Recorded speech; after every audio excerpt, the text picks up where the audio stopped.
दोस्तों आज की इस वीडियो में हम बात करने वाले हैं कि अगर आपका भी पीएम किसान सम्मान निधि योजना के स्टेटस में अगर आपका लिख रहा है कि PFMS bank status farmer record has been rejected by PFMS या बैंक, अगर इस तरह से लिख रहा है तो आप कैसे इसे सही कर सकते हैं और अपनी जो भी किस्त रुकी हुई है उसे आप कैसे प्राप्त कर सकते हैं, इस वीडियो में आपको पूरा डिटेल में बताऊंगा। और इसके साथ ही बहुत सारे किसान परेशान हैं कि हमारा ई-केवाईसी भी हो चुका है, हमारा लैंड सीडिंग भी हो चुका है, मतलब जो भी गांव में खसरा खतौनी जमा हो रहा था लेखपाल के पास हमने सब कुछ जमा कर दिया है, हमारा सब कुछ सही है, बट हमारे अकाउंट में पैसे नहीं आए हैं। बहुत सारे लोगों का ये कहना है कि हमारा 11वां किस्त तक पैसा आया, 12वां किस्त तक पैसा आया, बट 13वां किस्त का पैसा नहीं आया, 12वां किस्त का पैसा नहीं, मतलब इसी तरह से बहुत सारे किसानों का पैसा रुका हुआ है। तो चलिए मैं आपको बताता हूं कि किस रीजन की वजह से आपका पैसा नहीं आया है और उसे आप कैसे सही भी कर सकते हैं। तो चलिए वीडियो को शुरू करते हैं। तो फ्रेंड, अगर मान लीजिए आप पीएम किसान सम्मान निधि योजना का स्टेटस चेक करते हैं तो यहाँ पे सबसे पहले आपको पीएम किसान सम्मान निधि योजना के वेबसाइट पे आ जाना होगा। सबसे ऊपर वाले लिंक पे pmkisan.gov.in, इस पे आपको क्लिक कर देना होगा। क्लिक करने के बाद देख सकते हैं कुछ इस तरह का इंटरफेस आएगा और यहाँ पर अगर मान लीजिए आप पहली बार बेनिफिशियरी स्टेटस अपना चेक करना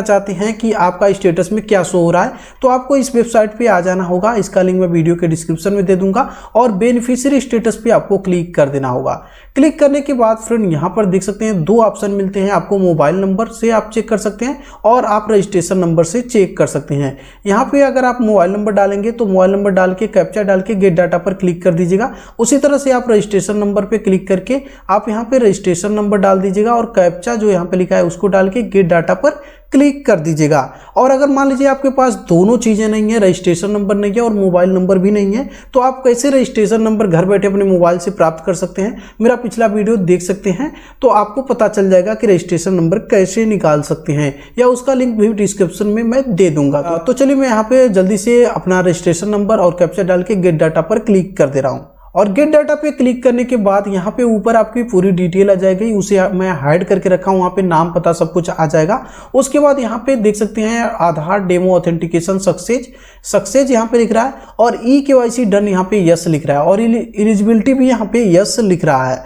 और पेमेंट मोड भी यहाँ पे आधार लिख रहा है और अकाउंट नंबर अन्य शो कर रहा है। बट यहाँ पर देख सकते हैं लिख रहा है कि PFMS bank status record has been rejected by PFMS या बैंक, और यहाँ पे लैंड सीडिंग में भी यस लिख रहा है, मतलब सब कुछ सही है, बट यहाँ पे पीएफएमएस या बैंक स्टेटस में यहाँ पे रिजेक्टेड बाय पीएफएमएस या बैंक लिख रहा है, मतलब पीएफएमएस या बैंक के द्वारा जो भी फार्मर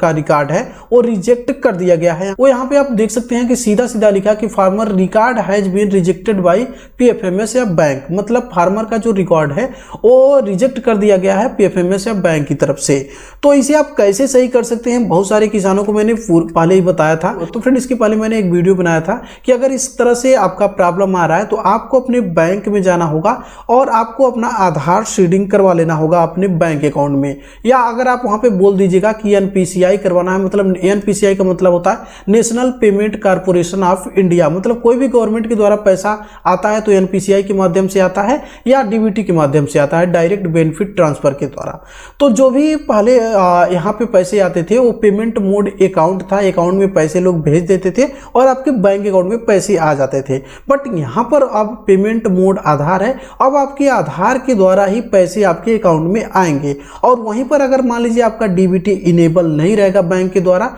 या एनपीसीआई नहीं हुआ रहेगा तो आपका पैसा तो वहां से चलेगा बट आपके अकाउंट में पैसे आएंगे नहीं। तो यहाँ पर देख सकते हैं सिंपल सी बात है, यहाँ पे पीएफएमएस या बैंक स्टेटस यहाँ पे रिजेक्टेड लिख रहा है, मतलब आपका यहाँ पे पीएफएमएस बैंक स्टेटस जो है वो रिजेक्टेड है, मतलब आपके अकाउंट में अगर कोई भी पैसा भेजता है आधार के द्वारा तो यहाँ पर कोई भी सरकारी पैसा अगर आता है तो आपके अकाउंट में पैसे नहीं आएंगे। तो चलिए मैं आपको छोटी सी ट्रिक बताता हूँ कि आपको क्या करना होगा, और वो अगर मान लीजिए आप काम कर देते हैं तो उसके बाद आपको कुछ भी करने की जरूरत नहीं पड़ेगी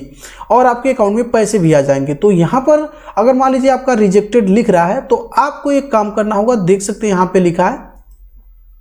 जिन किसानों का बैंक खाता आधार एवं एनपीसीआई से नहीं जुड़ा है यानी डीबीटी इनेबल नहीं है, वैसे किसान तुरंत पोस्ट ऑफिस जाकर के India post payment bank IPPB में डीबीटी इनेबल बैंक खाता खुलवाएं। मतलब इसका कहने का मतलब ये है कि अगर मान लीजिए आपका वहाँ पे रिजेक्टेड वाला प्रॉब्लम शो कर रहा है तो आपको अपने नज़दीकी इंडिया पोस्ट पेमेंट में जाना होगा। मतलब आपको अपने डाक खाने में जाना होगा, डाक खाने में जाकर के जो भी पोस्ट ऑफिस होता है वहाँ पे जाना होगा और इंडिया पोस्ट पेमेंट जो अकाउंट वो लोग खोलते हैं वहाँ पे अपना अकाउंट ओपन करवाना होगा और उनसे बोलना होगा कि आप डीबीटी इनेबल खाता खोलिए। तो वो लोग डीबीटी इनेबल खाता खोलेंगे और उसके बाद आपको कुछ भी करने की जरूरत नहीं है। वो ऑटोमेटिक जो रिजेक्टेड वहाँ पे लिख रहा है वो ऑटोमेटिक यहाँ पे एक्सेप्टेड लिख देगा और आपका पैसा जिस भी बैंक अकाउंट में आता था, जैसे मान लीजिए आपका सेंट्रल में आता था पहले या SBI में आता था या किसी भी बैंक में आता था, अब उस अकाउंट में पैसे नहीं आएंगे। जो आप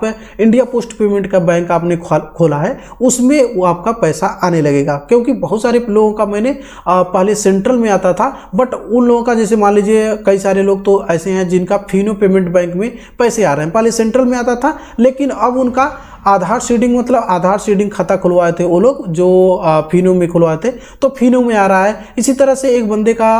पहले सेंट्रल में आता था, अब इस समय पंजाब नेशनल बैंक में आ रहा है। तो इस तरह से आप ये मत घबराइएगा कि मेरा पैसा सेंट्रल में ही आता था तो मैं सेंट्रल में ही जा करके NPCI करवाऊंगा। अगर मान लीजिए सेंट्रल वाले NPCI नहीं कर रहे हैं, आपको काफ़ी ज़्यादा दौड़ा रहे हैं, तो आपको एक नया अकाउंट ओपन कर लेना होगा इंडिया पोस्ट पेमेंट बैंक में और आपका पैसा आने लगेगा। तो फ्रेंड, इस वीडियो में मैंने आपको पूरा डिटेल में बता दिया कि अगर आपको ये प्रॉब्लम आ रहा है रिजेक्टेड वाला, तो आपको यही काम करना होगा। अगर ये काम कर लेते हैं तो आपको कुछ भी करने की जरूरत नहीं है, आपका पैसा जो भी रुका हुआ पैसा है वो सारा का सारा पैसा आ जाएगा। तो फ्रेंड, आई होप कि वीडियो आपको पसंद आई होगी। अगर पसंद आई होगी तो प्लीज़ लाइक कर दीजिएगा और चैनल पे पहली बार आए तो प्लीज़ सब्सक्राइब कर दीजिएगा और साथ में बेल आइकन को भी प्रेस कर दीजिएगा। तो फ्रेंड, इस वीडियो में बस इतना, मिलता है अगली वीडियो में, तब तक के लिए जय हिंद, वंदे मातरम।